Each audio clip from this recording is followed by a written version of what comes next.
Hello, and welcome to On the Steps, a new news show from the Daily Bruin. I'm Davis-Housefield. I'm Verna, Chen. And I'm Madeline.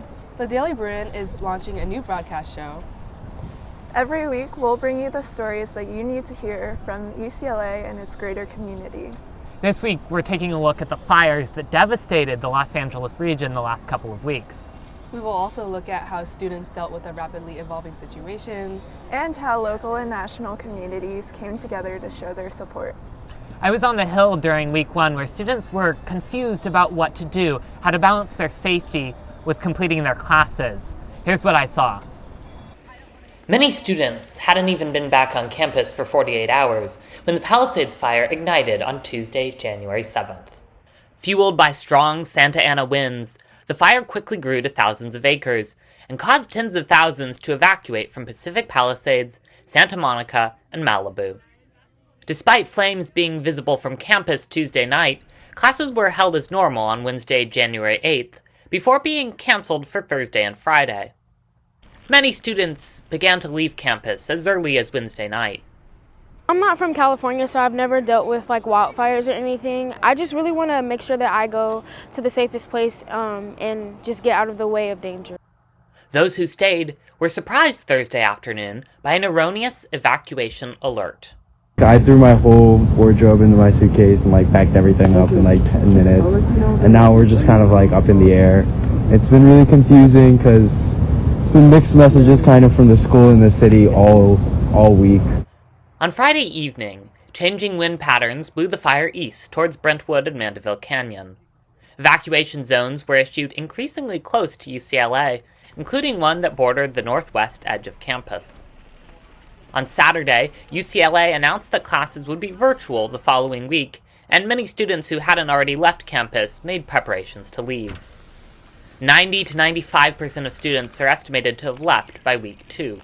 I personally am feeling really worried and anxious, but I'm also trying to be very hopeful that things will be okay.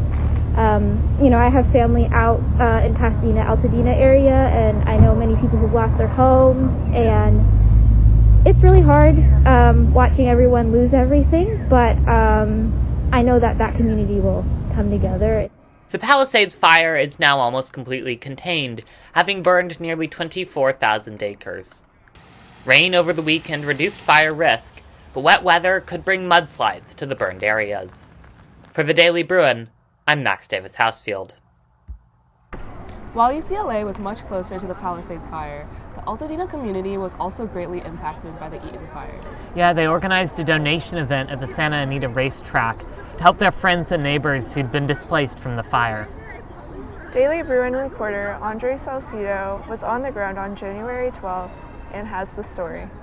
I'm standing here in front of the iconic Santa Anita racetrack in Arcadia, California, where a grassroots effort started by a handful of local food vendors and volunteers would balloon into one of the largest disaster relief efforts here in Los Angeles County. Thousands have flocked to this parking lot, seeking to obtain basic necessities, to donate supplies, or volunteer their time in a gesture of support for their neighbors devastated by the Eaton and Palisades fires. The sense of scale here is something that immediately becomes apparent to anybody visiting. This center is supposed to remain open late into the night for anybody looking to volunteer or pick up supplies that may be in need. This effort was spearheaded by a group of Angelino food vendors on TikTok known as the Clover King Agency, led by owners like Jimmy Medina, who have been here night and day to oversee this unprecedented effort in the SoCal community. I'm out here because on Wednesday, we started on with 2 hot dog carts at the Rose Bowl, and it turned into this right here. We started cooking for the first responders, the firemen, the ambulance, the water and power, the people that cut trees, and then a lot of the victims that were affected in the parking lot. It's so good to see everybody come together as one.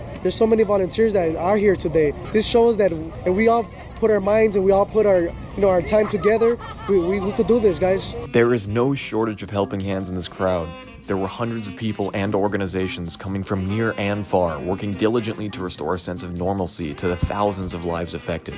We're with For Every Woman and Save the Storks, and we have mobile units like this that go out through LA and Orange County and help women in need. Give them formula, baby clothes, diapers, hygiene needs if needed. The Sikh temple, Kovina, is helping us, give us space to the cook. We are cooking every morning.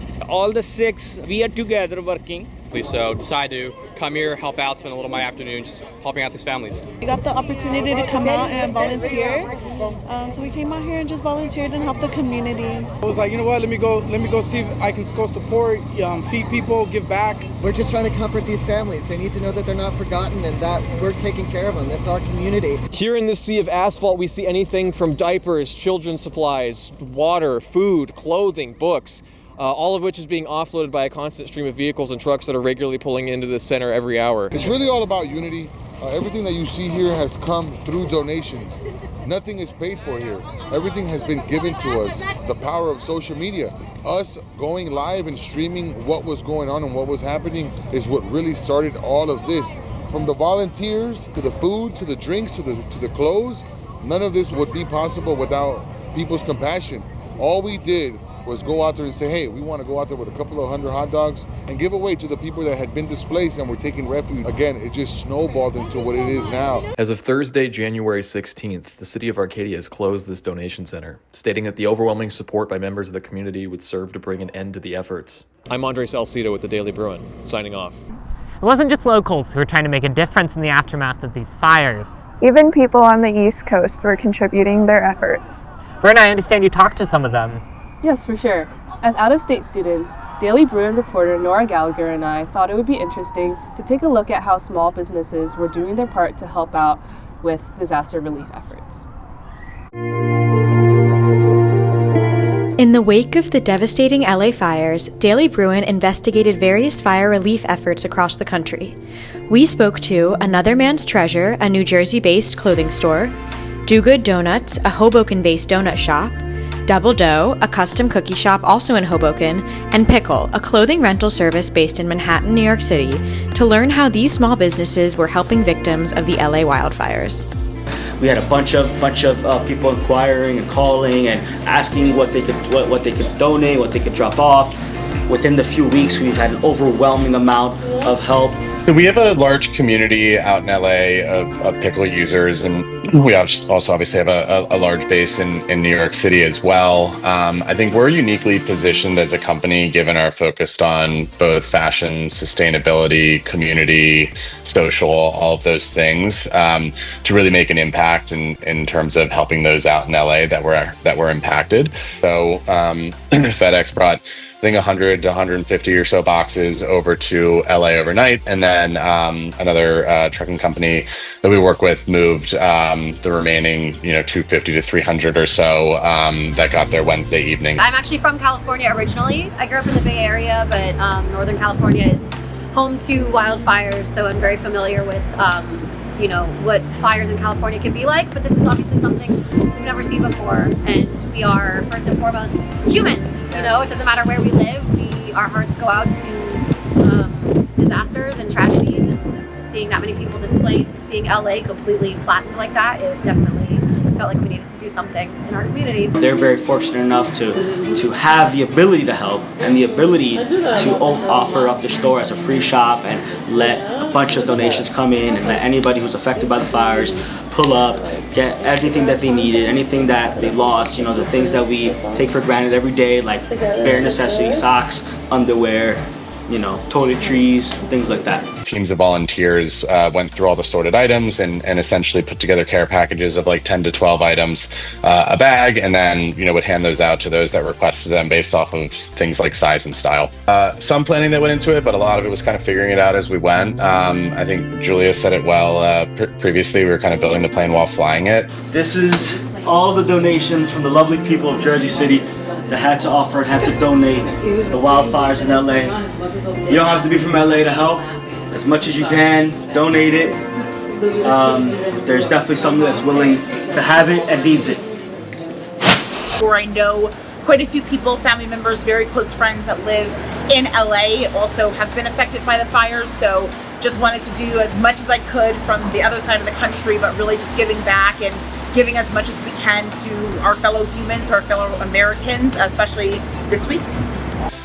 Everybody was trying to figure out how they could help the people of LA in any way, shape, or form. So, reaching out to roadway as a moving partner, or reaching out to people to help with the shipping efforts, or reaching out to volunteers, talking to people around the store or in the community.